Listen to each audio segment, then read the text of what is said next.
नमस्कार दोस्तों, मैं हूं Vijay S Ingle, inspirational speaker, author और बैंकर। हमेशा की तरह मैं आपके लिए लेकर आया हूं एक नई कहानी जो आपको एक बेहतर शिक्षा दे सके। दोस्तों, ये कहानी है उस ज़माने की जिस वक्त बच्चों को पढ़ने के लिए गुरुकुल में भेजा करते थे। गुरुकुल में गुरुजी जो है वो एक दिन बच्चों को पढ़ा रहे होते हैं। बहुत सारे बच्चे जो है वो पढ़ रहे होते हैं, लेकिन उसमें से एक बच्चा इधर उधर देख रहा होता है। उसका ध्यान जो है वो गुरुजी के पढ़ाई की तरफ नहीं होता। गुरुजी उस बच्चे को देखते हैं और उसको अपने पास बुलाते हैं और उसको कहते हैं कि बेटा, आपका हाथ दिखाओ। वो बच्चा जो होता है वो अपना हाथ जो है वो गुरुजी को दिखाता है। जैसे ही गुरुजी उसका हाथ देखते हैं, उसको कहते हैं कि बेटा, आपके हाथ में तो विद्या की रेखा ही नहीं है।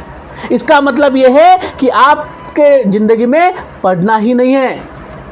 इसलिए आप यहाँ से जाकर अपने घर में दूसरा कुछ काम करना शुरू कर दीजिए, क्योंकि आपको विद्या कभी प्राप्त नहीं हो सकती।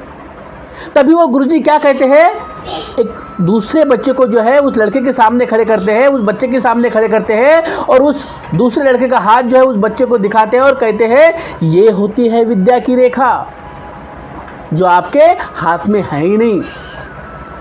उसी वक्त वो बच्चा जिसके हाथ में विद्या की रेखा नहीं थी, वो बच्चा अपने जेब में से एक छुरी निकालता है, जिसका इस्तेमाल हर रोज़ वो नाखून काटने के लिए किया करते थे।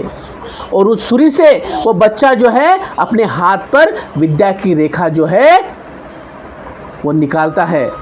उसके हाथ से खून बहने लगता है और वो हाथ जो है वो गुरुजी के सामने खड़ा करके गुरुजी से कहता है, गुरुजी, ये देखिए, मेरे भी हाथ में विद्या की रेखा जो है वो आ गई है।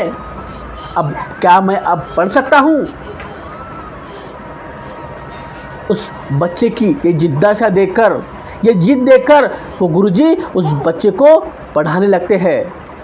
और वही बच्चा जिसको गुरुजी कहते थे कि तू ज़िंदगी में कभी पढ़ नहीं सकता, वही बच्चा आगे चलकर महर्षि पाणिनि के नाम से जगह प्रसिद्ध हुआ, जिसने अष्टधाई सूत्र नाम का मराठी व्याकरण बनाया।